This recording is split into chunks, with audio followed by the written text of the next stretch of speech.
बार की बात है, एक गांव में दो बिल्लियां रहा करती थी। एक दिन एक घर से वो दोनों मिलकर एक केक चुरा कर ले आईं, लेकिन वह दोनों इसे साझा नहीं करना चाहती थीं। दोनों बिल्लियों ने ढाबा किया कि यह उसकी कमाई है, वह एक दूसरे को हिस्सा नहीं देना चाहते थे। इस केक को लेकर दोनों के बीच झगड़ा हुआ। जब उन दोनों के बीच झगड़ा चल रहा था, तब एक बंदर घटना स्थल पर आया। बंदर ने विवाद सुलझाने के लिए खुद को पेश किया। उन्होंने पूरी कहानी सुनाई बंदर को, जैसे तुम दोनों अच्छी दोस्त हो, तुम्हें केक को बराबर बांटना चाहिए, ऐसा बंदर ने कहा।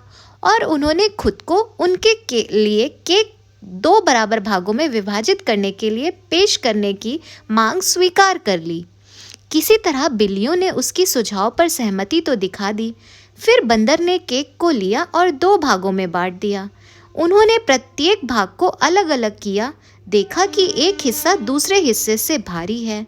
उन्होंने दोनों हिस्से को बराबर करने के लिए भारी टुकड़े से थोड़ा सा खा लिया और दोनों हिस्से को फिर से देखा।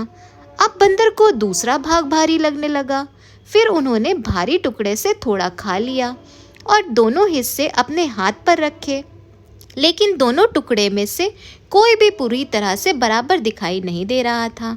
अब केक को इसी तरह से चालाक बंदर खाता जा रहा था। बिल्लियों ने बंदर से केक वापस मांगा, लेकिन बंदर ने कहा वह केक को वापस नहीं ले सकते हैं, क्योंकि वह उन्हें उनकी सेवा के लिए पारिश्रमिक के रूप में दावा करता है। यह कहते हुए बंदर ने बचे हुए टुकड़े को भी अपने मुंह में ले लिया और पेड़ के ऊपर चढ़ गया। बिल्लियों ने पेड़ के नीचे से बंदर को देखते ही रह गई और वह सारा केक खा गया। तो इससे यही सीख मिलती है कि दूसरों से सहायता मांगने से पहले अपनी समस्याओं का समाधान खुद करना चाहिए। तो अगर आपको मेरी ये प्यारी सी बंदर और बिल्लियों की कहानी पसंद आई हो, तो वीडियो को लाइक और सब्सक्राइब करें और एक कमेंट करके ज़रूर बताएं कि आपको मेरी ये प्यारी प्यारी कहानियाँ कैसी लगती हैं। Thank you for watching.